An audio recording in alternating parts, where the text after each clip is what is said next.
अस्सलाम वालेकुम व्यूअर्स, मैं हूं समीना पाशा। उम्मीद है आप लोग खैरियत से होंगे। व्यूअर्स, कुछ आम खबरें और अपडेट्स लेकर इस व्लॉग में आपके सामने हाजिर हैं जनाब। इंपॉर्टेंट खबरें हैं क्योंकि जो अफ़गानिस्तान के साथ कशीदगी हुई उसके बाद फ़िलहाल तो चीज़ें नॉर्मल लग रही हैं, लेकिन अभी ज़ाहिर है मुकम्मल तौर पर मामलात ख़त्म नहीं हुए। चीज़ें आहिस्ता आहिस्ता कुछ ना कुछ मज़ीद भी बढ़ सकती हैं, लेकिन तालिबान की तरफ से अब सफ़ेद झंडा लहरा दिया गया है और उन्होंने कहा है कि जी हम तो पहले भी मुज़ाकरात ही चाहते थे और हम नहीं समझते कि जंग कोई मसले का हल है वगैरह वगैरह। तो उससे बज़ाहिर ये लगता है कि अब वो मज़ीद कोई किसी तरह की कशीदगी नहीं चाहते बॉर्डर के ऊपर। लेट्स सी कि उनकी तरफ से इसकी कितनी पासदारी की जाती है। दूसरी तरफ DG ISPR साहब ने आज प्रेस कॉन्फ्रेंस की और इस प्रेस कॉन्फ्रेंस में उन्होंने क्या बातें की, एक दो अहम सवालों के जवाब थे जिसके ऊपर जो टाउट ब्रिगेड है उसको बेचारी को काफ़ी मायूसी भी हुई होगी। उससे मुतालिक भी आपको बताते हैं। दूसरी तरफ जो आपके मुल्क के सियासी मामलात हैं उसमें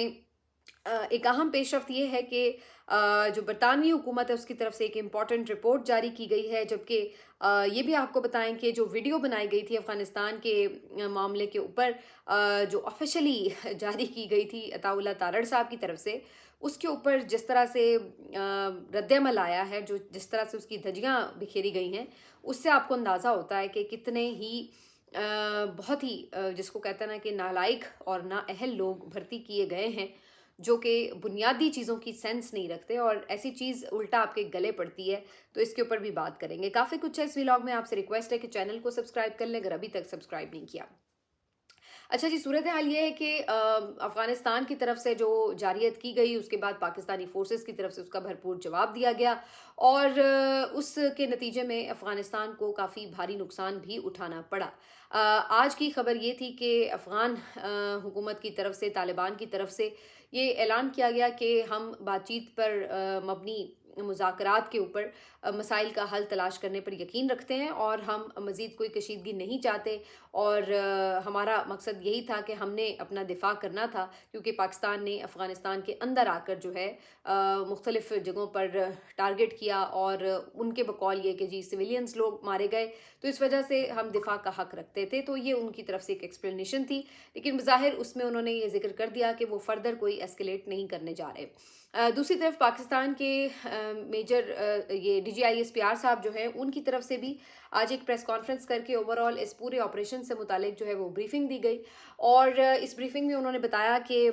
भारी जो नुकसान उठाना पड़ा है अफ़गानिस्तान के तालिबान को, उसमें उन्होंने बताया कि 274 उनके लोग मारे गए हैं, जबकि 74 जो चेक पोस्टें हैं उन्हें तबाह कर दिया गया, 18 पर पाकिस्तानी फोर्सेस ने कब्जा कर लिया है। पाकिस्तान की तरफ भी कुछ नुकसान हुए हैं और 12 जवान जो हैं वो हमारे शहीद हो गए हैं इस पूरी कशीदगी के दौरान और काफ़ी लोग ज़ख्मी भी हुए हैं। लेकिन पाकिस्तान ने ज़ाहिर है कि भरपूर तरीके से जवाबी कार्रवाई की है, तो आप कह सकते हैं कि पाकिस्तान का पलड़ा वाज़े तौर पर इसमें भारी है। DG ISPR साहब से मुख्तलिफ सवालात भी हुए। उन्होंने कहा कि जब हम कहीं पे बेशक जो मर्ज़ी अमन की बात करें, लेकिन जब पाकिस्तान की सालमियत पर, सलामती पर कोई हमला करेगा तो उसको भरपूर जवाब दिया जाएगा और ये बिल्कुल क्लियर होना चाहिए। और इस वक्त अफ़गान तालिबान के पास भी सिर्फ 2 ही ऑप्शंस हैं कि या तो वो अमन को सिलेक्ट कर लें और या फिर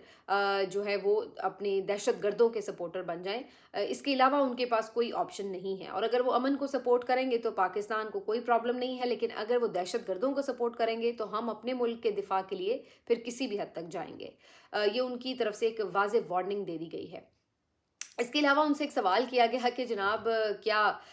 जो पाकिस्तान के अंदर एक तकसीम हमें सियासी दिखाई देती है उसके हवाले से आप क्या कहेंगे अफ़गानिस्तान की वॉर के ऊपर जो रद्द-ए-अमल था? तो उस पर DG साहब ने जो जवाब दिया है, उनकी तरफ से ये कहा गया कि बेशक हमारे अंदरूनी तौर पर जितने मर्ज़ी इख्तिलाफ़ात हों, लेकिन जब भी कोई बैरूनी जारहियत का सामना करना पड़ता है तो पाकिस्तान के तमाम लोग जो हैं वो एक झंडे तले होते हैं, तमाम लोग इख्तिलाफ़ात भुलाकर मुत्तहिद होते हैं। ना सिर्फ ये कि वो मुल्क की सलामती के लिए बल्कि सिक्योरिटी फोर्सेस के पीछे खड़े होते हैं। तो इस वक्त कोई इख्तिलाफ़ की बात नहीं है। तमाम की तमाम सियासी जमातें जो हैं वो इस वक्त इस नुक्ते पर बिल्कुल मुत्तहिद हैं कि पाकिस्तान का दिफा हर सूरत करना है और वो किसी भी जारहियत की सूरत में बिल्कुल तमाम चीज़ें बाकी भुला देती हैं। तो उनकी तरफ से ये वाज़ेह जवाब था जिसमें कोई अगर मगर नहीं था, सिवाय कोई नहीं था। कोई ऐसी बात नहीं थी जिसमें वो ये कहें कि जनाब एक पार्टी के अलावा यूँ हो गया या उस तरह से। तो इसमें वाज़े तौर पर उन्होंने इसमें ओवरऑल इंक्लूसिव बात की है, जिसमें ऑफ कोर्स पीटीआई भी शामिल है। उन्होंने केपी पुलिस की जो शहदा हैं उनको खराज अकीदत पेश किया, उनकी कुर्बानियों को सराहा, और इस मामले पर उन्होंने कोई माजी की तरह ऐसी कोई बात नहीं की कि जनाब केपी हुकूमत ये करती है तो केपी हुकूमत वो कर रही है, इनकी हमदर्दियां हैं, या ये कोई सपोर्टर हैं, सहूलतकार हैं। तो ऐसी उनकी तरफ से कोई बात नहीं की गई, जो कि आप अदरवाइज देखें कि सोशल मीडिया पर जो डाउट्स हैं वो बयानियाँ जो बनाने पे तुले बैठे थे कि जनाब किसी तरह हम पीटीआई को तालिबान की हिमायत याफ्ता या उसकी हामी सपोर्टर जो है वो डिक्लेयर कर दें, और ये बता दें कि जनाब देखिए जब जंग छिड़ी है तो जनाब ये तो मुल्क दुश्मनी पर उतरे हुए हैं, ये तो दुश्मनों के साथ मिले हुए हैं। तो इस टाइप की जो इनकी बयानियाँ बनाने की कोशिश थी, और इसमें बहुत से लोग उतरे हुए थे महाज पर, जिसके ऊपर मैंने पिछली वीडियो में ज़रा ठीक ठाक उनको जवाब भी दिया है। तो उनको जो है वो मेरा ख़्याल है इस जवाब से ख़ासी मायूसी हुई होगी, क्योंकि वो चाह रहे थे कि जब इस तरह की कोई बात होगी तो ऑटोमेटिकली DGI SPR साहब जो हैं वो गरजें बरसेंगे और कहेंगे कि पीटीआई तो इस तरह जो है वो मुल्क दुश्मनों के साथ है, मैं अफसोस है ये वो। लेकिन उन्होंने ऐसी कोई बात नहीं की। उन्होंने कहा कि सोशल मीडिया हो, मीडिया हो, तमाम सियासी जमातें हों, उन्होंने इत्तेहाद का मुजाहरा किया। अब इस पे जो तज्ज़िये वाली बातें हैं वो दो बातें हैं। एक तो ये कि इसको बहुत से लोग इस बात से भी जोड़ रहे हैं कि शायद जो पीटीआई के साथ मामलात की बात है आजकल, जो पसे पर्दा कुछ लोग कहते हैं कि जी अभी तक राब्ते चल रहे हैं ये वो, तो क्या ये उसका एक असर है? क्योंकि पीटीआई की तरफ से भी एक सीज़ फायर थोड़ा सा हमें दिखाई देता है, तो दूसरी तरफ जो DGI SPR साहब की ये प्रेस कॉन्फ्रेंस थी उसमें उन्होंने भी कोई ऐसा जो है नुक्ता नहीं उठाया जिसमें पीटीआई पे कोई तनकीद की हो। और ये बड़े अरसे के बाद उनकी कोई प्रेस कॉन्फ्रेंस ऐसी थी जिसमें कोई इस तरह की बात नहीं थी। दूसरी इसमें जो इम्पॉर्टेंट बात थी वो ये है, अच्छा मेरा इस पहले नुक्ते के ऊपर ख़्याल ये है कि चूँकि ये एक प्रोफेशनल मामले पर बिल्कुल जिसको कहते हैं कि टू द पॉइंट किस्म की प्रेस ब्रीफिंग थी, तो इसलिए उसमें उन्होंने अच्छा ही किया कि इस तरह की कोई बात नहीं की, वरना इसका जो सारा तासुर था वो ज़ाइल हो जाता। ये उन्होंने अक्लमंदी की कि ऐसी कोई लूज़ बॉल नहीं की। दूसरी तरफ आप ये भी इससे अंडरस्टैंड कीजिए कि अगर कोई इस तरह की बात ना हो कि किसी सियासी जमात को या किसी सियासी लीडर को टारगेट किया जाए, तो आप देखिए कि आज सोशल मीडिया पर सारा दिन DGI SPR साहब की प्रेस कॉन्फ्रेंस के बाद कोई ट्रोलिंग नज़र नहीं आई। वरना आपको पता ही है कि जब भी वो प्रेस कॉन्फ्रेंस के लिए आते हैं उसके बाद पूरा दिन जो है वो शदीद तरीन किस्म के रद्दमल, तनकीद, ट्रोलिंग, बाज़-औक़ात बदतमीज़ी का इवन सामना उन्हें करना पड़ा होता है। उस पे सारा दिन सोशल मीडिया पर यही कंटेंट चल रहा होता है। लेकिन आज अगरचे उनकी एक लंबी ब्रीफिंग थी, लेकिन इसके बावजूद भी कोई इस तरह की जो चीज़ है तज़हीक आमेज़ या कोई इस तरह की बात जो है उनको कोई जवाब नहीं। तो जब आप प्रोफ़ेशनली अपने काम से मुतल्लिक़ मामलात को बख़ूबी अंजाम देंगे, उसके ऊपर गुफ्तगू करेंगे, तो ऑटोमेटिकली किसी को मौका नहीं मिलेगा कि कोई आप पर तनकीद करे। लेकिन जब आप सियासी जमातों के ऊपर आके तनकीद करेंगे या मकबूल लीडर्स के ऊपर जो है तनकीद करेंगे या उनके बारे में तज़हीक आमेज़ कोई रवैया रखेंगे, तो ऑटोमेटिकली फिर उनके जो सपोर्टर्स हैं वो भी उसके ऊपर भरपूर जवाब दे रहे होते हैं। तो मेरा ख़्याल है कि इसमें ये एक बहुत इम्पॉर्टेंट मामला है, अगर इसको समझा जाए कि जब ये आप बात कहते हैं कि जी सोशल मीडिया जो है वो आउट ऑफ कंट्रोल है, सोशल मीडिया मसले का हल नहीं निकलने देता, सोशल मीडिया बदतमीज़ है, सोशल मीडिया ये, तो यही सोशल मीडिया था, लेकिन आज उसने ऐसा कुछ नहीं किया, क्यों? तो ये सोचने की बात है कि इसको कैसे टैकल किया जा सकता है सोशल मीडिया को। अगर हर कोई अपनी डोमेन में काम करेगा तो सोशल मीडिया के पास तनकीद का कोई जवाज़ नहीं रहेगा, और अगर कोई बिला जवाज़ तनकीद करेगा तो वो तनकीद अपनी मौत आप मर जाती है। ये हम देखते हैं सोशल मीडिया पर होते हुए कि जो लोग बिला वजह बात करते हैं या बिला वजह की शरपसंदी करते हैं, ये वो उनको एक दफ़ा भरपूर जवाब ज़रूर दिया जाता है और फिर आहिस्ता आहिस्ता उनका कंटेंट जो है वो अपनी मौत आप मर जाता है। तो ये एक बहुत सिंपल तरीका है कि अगर आप सोशल मीडिया को डील करना समझ चाहते हैं या उसकी किसी उससे ख़ाइफ़ हैं किसी तरह के किरदार से, तो उसके अंदर बड़ा आसान है कि हर कोई जो है वो अगर रूल्स एंड रेगुलेशंस के मुताबिक चले, तो मेरा ख़्याल है उसमें काफ़ी फ़र्क नज़र आ सकता है। अच्छा जी, अब इस सारे मामले के ऊपर पीटीआई की अगर हम बात करें, تو اس میں ہمیں موقف جو ہیں وہ کچھ مختلف قسم کے دکھائی دیتے ہیں. ایک تو یہ ہے کہ جو سوشل میڈیا ہے اس کے اوپر ملا جلا رجحان دیکھنے کو مل رہا تھا. کچھ لوگ یہ بات کر رہے تھے کہ افغانستان کے ساتھ جنگ ہے تو بھرپور جواب دینا چاہیے. کچھ لوگوں کا خیال یہ تھا کہ اس جنگ سے جو ہے وہ کشیدگی پھیلے گی یا دونوں طرف جانی نقصان ہوگا. دونوں طرف کے عوام ظاہر امن چاہتے ہیں تو یہ نہیں ہونا چاہیے. کچھ لوگوں نے اس میں عمران خان صاحب کے جو ٹویٹس ہیں ان کا حوالہ بھی دیا کہ عمران خان صاحب تو ہمیشہ اس بات کے مخالف رہے ہیں کہ افغانستان کے ساتھ معاملات کو کشیدگی کی طرف نہ لے جایا جائے. بلکہ میں دیکھ رہی تھی کہ عرفان سلیم صاحب جیسے آپ کو پتہ ہے کہ پی ٹی آئی کے سینئر رہنما پشاور کے، انہوں نے بھی اس میں بات کی کہ عمران خان جنگ و جدل کا مخالف ہے، عمران خان فوجی آپریشنز کا مخالف ہے، عمران خان افغانستان سے اچھے تعلقات کا خواہش مند ہے اور عمران خان کے پاس قوم کا مینڈیٹ ہے، صرف عمران خان کا فیصلہ قوم کا فیصلہ ہے. اسی طرح سے اگر ہم مراد سعید صاحب کی بات کریں تو آج ان کی طرف سے بھی ایک ٹویٹ آیا ہے اور انہوں نے جو ٹویٹ کیا ہے اس کے مطابق انہوں نے کافی اس کی جو ہے وہ ایک ہسٹوریکل یعنی پورا ریفرنس دیا ہے. اگر میں یہ پورا ٹویٹ پڑھوں گی تو اس میں کافی زیادہ جو ہے وہ آپ کو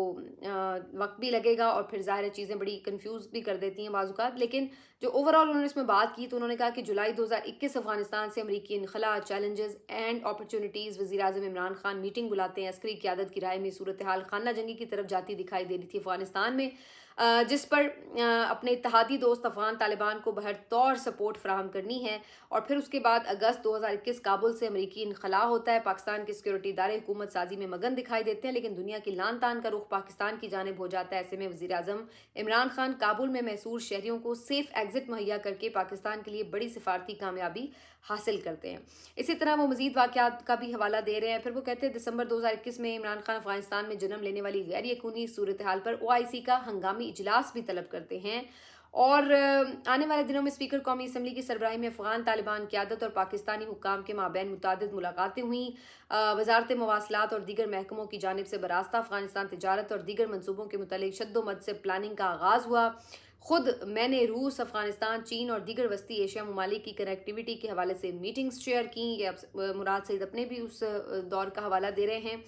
اور پھر اس کے بعد وہ کہتے ہیں جون 2022 میں عمران خان کی حکومت کے خاتمے کے بعد PDM کی کٹ پتلی حکومت کے سامنے عسکری حکام کی جانب سے وہی پلان پیش کیا جاتا ہے جس کی نومبر 2021 میں وزیر اعظم عمران خان نے اجازت دینے سے انکار کر دیا تھا. تو انہوں نے اوور آل بتایا کہ عمران خان صاحب کے دور میں کس طرح سے افغانستان کے سارے معاملے کو جو ہے وہ ٹریٹ کیا گیا تھا. اور اس کے بعد پھر وہ کہتے ہیں کہ جب رجیم چینج ہو گیا تو اس سارے معاملے کے اوپر پانی پھیل دیا گیا. اور پھر وہ کہتے ہیں کہ جولائی 2022 میں اس منصوبے کے خلاف عوام کو متحرک کرتا ہوں. مجھ پر غداری کے مقدمے ہوتے ہیں، فساد پھیلانے کے فتوے لگتے ہیں، جان سے مارنے کی دھمکیاں دی جاتی ہیں. پھر درون خانہ رابطہ کر کے پہلے حجتیں، تعویلیں اور پھر واپس بھیجنے کی گارنٹیز دی جاتی ہیں. یہ اس وقت کی بات ہے جب واپس سیٹل کرنے کی سارے معاملات جو تھے وہ چل رہے تھے. اور اس کے اوپر مراد سعید جو ہے وہ بڑے کھل کے نہ صرف آواز اٹھا رہے تھے بلکہ جرگے بھی کر رہے تھے اور بڑے بڑے امن مارچز بھی انہوں نے کیے تھے. وہ کہتے ہیں جو ہو رہا ہے، جو بساط بچھائی گئی ہے، صرف بیرونی آقاؤں سے کی جانے والی کمٹمنٹس کے مطابق فرد واحد کی طاقت کو دوام دینے کے لیے ہو رہا ہے، چاہے وہ غزہ ہو یا افغانستان. یہ نہ کل پاکستان کی لڑائی تھی نہ یہ آج پاکستان کی لڑائی ہے. تو اس پہ جو ہے جی پورا اپنا موقف جو ہے وہ مراد سعید صاحب نے دیا ہے. اور اس کے ساتھ ساتھ ایک اور موقف جو بڑا امپورٹنٹ ہے وہ آج میں ہمیں نظر آتا ہے، وہ سہیل آفریدی صاحب کا نظر آتا ہے. کیونکہ سہیل آفریدی صاحب جو ہیں وہ ایک آپ کو پتہ ہے کہ پوزیشن پر ہیں تو ان کی طرف سے کیا موقف ہے وہ بڑا امپورٹنٹ ہے جاننا. انہوں نے پہلے جو پیراگراف ہے اس میں واضح کہا ہے کہ پاکستان کے خلاف کسی بھی ملک کی طرف سے کوئی اشتعال انگیزی یا جارحیت ہوتی ہے تو بغیر کسی خوف اور ڈر کے ہم پاکستان کے دفاع کے لیے ہر حد تک جائیں گے. یہ صرف حکومت خیبر پختونخوا نہیں بلکہ ہر پاکستانی اپنا قومی فریضہ سمجھتا ہے. اندرونی اختلاف اور غلط پالیسیوں پر تنقید کے باوجود بیرونی سازشوں یا جارحیت میں ہم اپنے ملک اور سیکیورٹی فورسز کے ساتھ کھڑے رہیں گے. تو پہلے میں تو انہوں نے غیر مشروط طور پر یہ ساری جو بات ہے وہ کی ہے، جو کہ ان کا چونکہ ایک اسٹیٹ عہدہ ہے ان کو یہی سوٹ کرتی ہے. دوسری طرف جو ہے وہ بعد میں انہوں نے جو اپنے دیگر معاملات ہیں اس کے اوپر بات کی کہ عمران خان صاحب کا اس کے اوپر موقف کیا ہے. جو انہوں نے جرگہ بلایا اس میں انہوں نے کیا سجیشنز دیں، اور انہوں نے ایک لاسٹ میٹنگ کا بھی حوالہ دیا ہے کہ جو ان سے آخری میٹنگز ہوئی تھی وفاقی حکومت کے نمائندوں کی، اس میں انہوں نے یہ بتایا کہ جو سب سے پہلے قبائلی علاقوں کی عوام، دوسری افغان حکومت، تیسری افغانستان کی عوام، ان تین فریقین کی مدد کے بغیر کوئی کامیاب آپریشن نہیں ہو سکتا. फिर कहते हैं वो कि इमरान खान साहब ने ये भी बताया कि तहरीक इंसाफ के दौर हुकूमत में बेहतर पॉलिसियों के बायस खैबर पख्तूनख्वा समेत मुल्क भर में अमन कायम हुआ, मगर रजीम चेंज के बाद से हालात मुसलसल बिगड़ते जा रहे हैं। इन तमाम बातों के बाद जो इमरान खान साहब की उन्होंने इसमें कोट ट्वीट की हैं, वो कहते हैं कि इमरान खान साहब की इन हिदायत के तनाजुर में मैंने वफाकी नुमाइंदों को नेशनल जरगा बनाने का मशवरा दिया, जिसमें सूबाई और वफाकी हुकूमत के नुमाइंदे, कबायली मिशरान और तमाम सियासी और मजहबी जमातों के मिशरान शामिल हों। यही वाहिद रास्ता है जिससे मसाइल बेहतरीन अंदाज में हल होंगे। जंग हमेशा आखिरी ऑप्शन होना चाहिए, जंग से मसाइल बढ़ते हैं, कम नहीं होते। तो इन्होंने जो है वो एक पहले स्टेट अहदे के तौर पर एक मुनासिब मेरा ख्याल है ट्वीट किया सुहेल आफरीदी ने, और उसमें जहाँ इस बात को क्लियर किया है, जो इस सवाल उठ रहे थे कि जो पता नहीं पीटीआई किधर खड़ी है, तो उस चीज़ को उन्होंने क्लैरिफाई किया। और दूसरी तरफ उन्होंने ये मशवरा भी दिया एक सेन वॉइस की तरह कि उनके नज़दीक इन तमाम चीज़ों की सोल्यूशन जो है वो किस तरफ से मिल सकती है। तो ये उनकी तरफ से एक इम्पॉर्टेंट ट्वीट था जो आया। अब इमरान खान साहब से तो ज़ाहिर इस वक्त मुलाकात नहीं हो रही, लेकिन मेरे ख्याल से अगर इमरान खान साहब से इस वक्त कोई मुलाकात हो रही होती तो उनकी जानिब से ऐसा ही मैसेज आता कि अफ़गानिस्तान के साथ जंग को वो कभी भी सपोर्ट नहीं कर रहे होते, बल्कि वो यही कह रहे होते कि अफ़गानिस्तान के साथ बातचीत के ज़रिए मसले को हल किया जाए। बहरहाल ये तमाम जो ख्वाहिशात हैं या हर एक का ज़ाहिर अपना एक मौक़िफ़ है वो अपनी जगह, लेकिन दूसरी तरफ जो मामलात हैं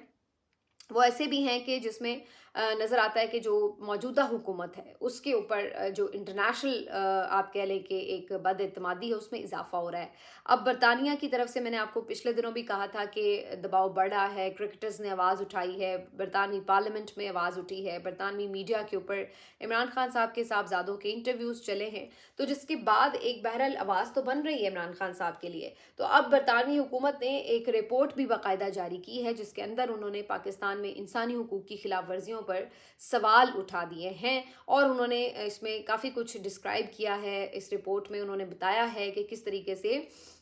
जो फरवरी 2024 के इलेक्शंस थे उनमें इमरान खान साहब की जो पार्टी है उसको किस तरह निशान से महरूम करके दीगर मुश्किलात के ज़रिए उनको एक लेवल प्लेइंग फील्ड नहीं दी गई और एडवांटेज दिया गया दीगर जमातों को उनके ख़िलाफ़। इसी तरह से जो इमरान खान साहब की सज़ाएँ हैं, जो उनकी रीसेंट कंडीशन है उसके हवाले से भी उन्होंने बात की। फिर ओवरऑल जो पाकिस्तान में इस वक्त इंसानी हुकूक की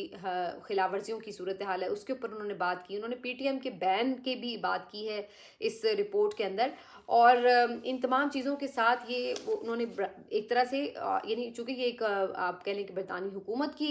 तरफ से ये रिपोर्ट है, तो इसके अंदर ये इस लिहाज से बड़ी इंपॉर्टेंट की हामिल है। एक तो होता है ना कि जी आपने किसी जरीदे या कोई अखबार में आर्टिकल छाप दिया है, चलो जी वो मैं काम करती हूँ उनके लिए तो मैंने अपनी राय छाप दी, ये वो चीज़ नहीं है। ये जब आप ऑफिशियली गवर्नमेंट की तरफ से उसके प्लेटफॉर्म से कुछ जारी करते हैं तो उसका अपना एक असर रसूख होता है। तो ये एक इम्पॉर्टेंट इस लिहाज से स्टेप है कि वहाँ से जो है वो इस तरह की आवाज़ उठाई गई है।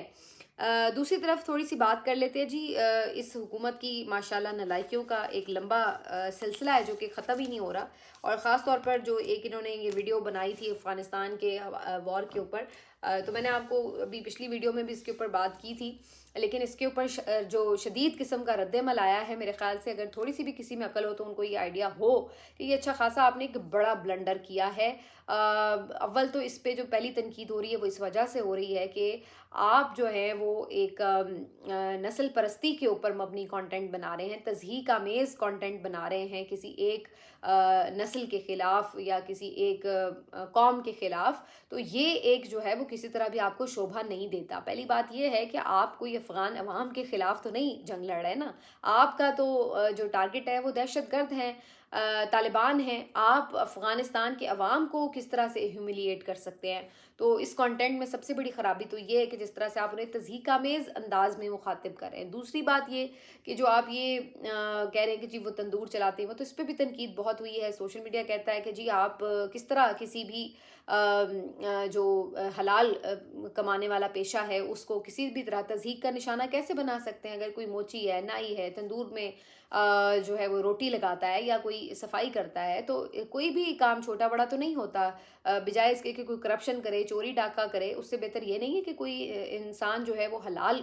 लुक़मा खा रहा है, तो वो तो काबिल एहतराम है। तो आप किस तरह किसी को इस बात के ऊपर ह्यूमिलिएट कर सकते हैं? तो ये बहुत ही एक लो लेवल का कंटेंट है, اور پھر اس کے علاوہ بھی اس میں بڑی غلطیاں ہیں. آپ اس کی پروڈکشن دیکھیں, اس کی ایڈیٹنگ دیکھیں, اس کا اسکرپٹ دیکھیں, ایک بہت ہی بیزار قسم کی آپ کو فیلنگ آتی ہے کہ جب آپ یہ دیکھتے ہیں کہ یہ کس طرح کے لوگ ہیں. اور یہ کوئی ایسا نہیں کہ جنرلی کسی نے ابھی بنا دیا ہے, مطلب پتہ چل رہا ہے اس کے اوپر بہت سے لوگوں نے, ابھی میں دیکھ رہی تھی کہ اس پہ بات کی ہوئی ہے, کچھ لوگوں کا تو بتانا ہے کہ یہ باقاعدہ گورنمنٹ کا میڈیا سیل ہے اور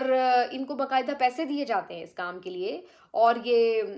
پیسے دینے کے بعد اگر یہ تباہ کن صورتحال ہے تو پھر آپ اندازہ لگا لیں کہ آپ کا جو ٹیکس پیئر کا پیسہ ہے وہ کس طرح سے ویسٹ کیا جا رہا ہے, کہ اتنے نااہل لوگ جو ہیں وہ بٹھا دیے گئے. ان میں سے کچھ تو پتہ چل رہا ہے کہ بڑے پڑھے لکھے لوگ ہیں, کوئی لمس سے پڑھا ہوا ہے, کوئی پتہ نہیں باہر کی کسی یونیورسٹی سے پڑھ کے آیا ہوا ہے. لیکن بھائی اگر پڑھ لکھ کے آپ نے یہی کام کرنا ہے اور اتنی بھی بیسک سینس نہیں ہے آپ لوگوں کو کہ کیا آپ بنا رہے ہیں, تو آپ اندازہ لگا لیں کہ پھر ان کو ہائر کرنے والوں کا کیا حال ہے. اور پھر جن لوگوں نے ان کو ہائر کیا ہے, ان کو جنہوں نے ہائر کیا ہے, پھر ان کی بھی آپ جو ہے وہ سلیکشن کو داد دے لیں. تو یہ والی تو صورت حال ہے. عطا تارڑ صاحب آج ایک ویڈیو پیغام میں فرما رہے تھے کہ جناب جو افغان طالبان ہیں ان کو تو ان کے عوام کی سپورٹ حاصل نہیں ہے, یہ تو ایک قابض فوج نے حملہ وہ کر کے جناب ایک پورا یعنی قابض